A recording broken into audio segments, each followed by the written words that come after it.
Hello everyone, সবাই কেমন আছেন? আজকে আমার বসের একটা বড় উৎসব গেল মালয়েশিয়াতে। এটা হচ্ছে হ্যাপি দীপাবলি।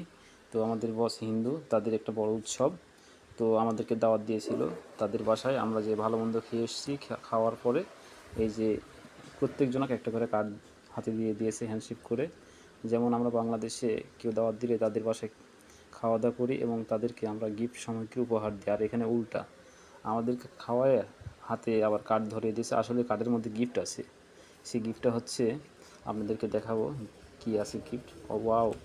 এখানে আছে মালয়েশিয়ান ডুয়েট 10 রিঙ্গিত, মালয়েশিয়ান টাকায় 10 টাকা। তো প্রত্যেকজনের হাতে হাতে একটা করে খাম দিয়েছে। আরও আরও অনেক অনেক লোকের বিভিন্ন রকম খাম দিয়েছে। তাদের খামের মধ্যে হয়তো টাকা বেশিও থাকতে পারে বা কমও থাকতে পারে। তো আমাদের প্রত্যেকটার জনের জন্যে একটা করে খাম আর এইরকম করে টাকা আছে। আসলে প্রত্যেকজনের খামটা আমরা দেখিনি, তবে আমার খামে 10 টাকা আছে, অন্য খামে বেশিও থাকতে পারে। তো আমাদের এখানে মালয়েশিয়াতে এইরকম নিয়ম। বাসায় নিয়ে যেয়ে খাওয়ানোর পরে একটা করে কার্ড ধরিয়ে দেবে প্রত্যেকজন প্রতি একজনকে।